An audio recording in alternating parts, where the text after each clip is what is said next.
Wildfires are a part of life in the Southwest, but in recent years, devastating wildfires have burned larger and hotter in the Jemez Mountains. The impact will likely be seen for decades, if not hundreds of years to come. Now, we looked at this issue in July of this year for Our Land, New Mexico's environmental past, present, and future. Correspondent Laura Paskus took us to the Jemez Mountains to see how the forest is recovering after the Las Conchas wildfire in 2011. Now, the forest isn't the same and likely never will be, but there are interesting new questions about what the future may look like. The Jemez Mountains sit above the Rio Grande and northern New Mexico. They're an iconic part of our landscape and culture. Many visitors begin a trip to the area at Bandelier National Monument.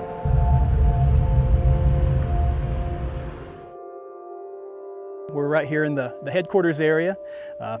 In front of me is the main loop trail, which is one of our main attractions. And if you come here, you really won't notice much of a difference. So visitors coming to the park today, 6 years after Las Conchas, what are they going to see when they come here? So Las Conchas burned over 60% of the park. And then we also had major flooding following Las Conchas, the most severe of which was in 2013, that caused a lot of additional damage. So a lot of what we've been doing for the past 6 years since the fire and floods has been kind of emergency response, trying to get our infrastructure back in place, rebuilding trails. You know, the pedestrian bridge you see downstream there, that was washed out. We lost over 40% of our parking. So our initial work was trying to get the park back open to the public, make sure it was safe. And people have a deep emotional connection to Bandelier and to this landscape. When you talk to people in the community, they tell stories about fishing with their grandfather in the beaver ponds up on the Frijoles. They talk about, you know, the hikes they took as children, going to the waterfalls here in Bandelier, or going to the backcountry in Boy Scouts. And you know, those are really important connections people have. And so within, you know, less than a generation, these places have changed so drastically that those emotional connections have been impacted.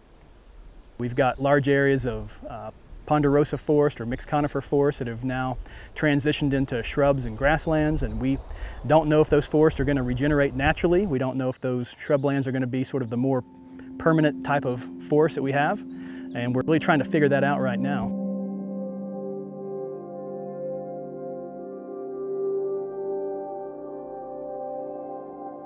So 30 years ago, this area would have been a pretty dense what we call a mixed conifer forest. So a forest that's made up of ponderosa pine, Doug fir, and probably some white fir in this area. Pretty typical northern New Mexico mix of trees in that kind of high elevation forest. This area has burned twice, once in 1996 during the Dome Fire, and again in 2011 during Las Conchas.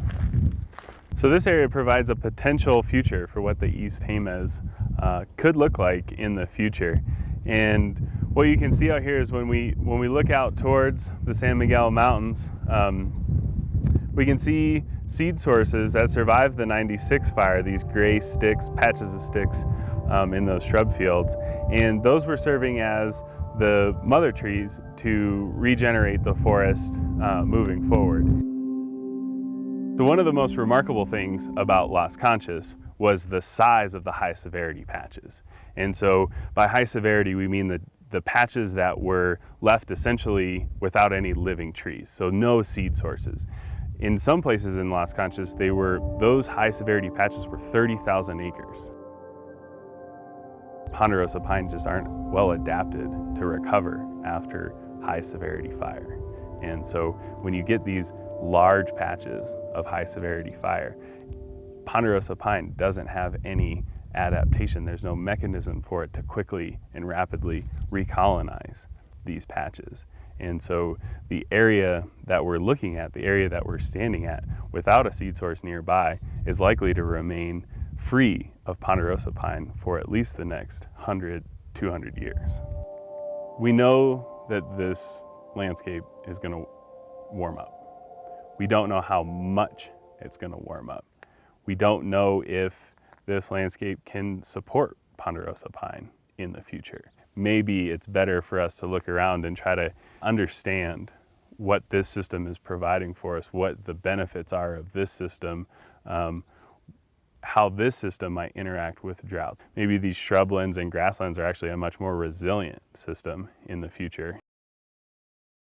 So this is Cochiti Canyon, and it was all part of that first day run of Las Conchas.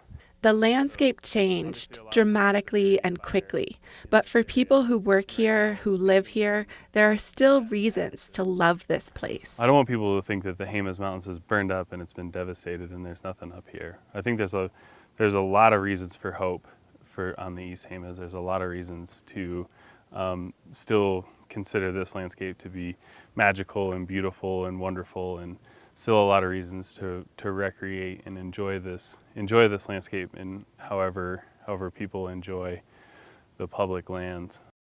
These changes aren't unique to Bandelier, and they're not unique to the Jemez Mountains or to northern New Mexico. These types of changes with high severity wildfire, longer, hotter droughts, and impacts to vegetation and forest are happening all over New Mexico and all over the American Southwest. And as the temperatures get hotter and as droughts become more severe, we're going to see more of these fires and more of these changes across the entire western U.S. And so I think it's important for all of us to care about these changes and what they mean, not just to recreation, but to local communities who have these emotional connections to the place, and to tribes who have used these lands and collected plants and materials here for hundreds or thousands of generations.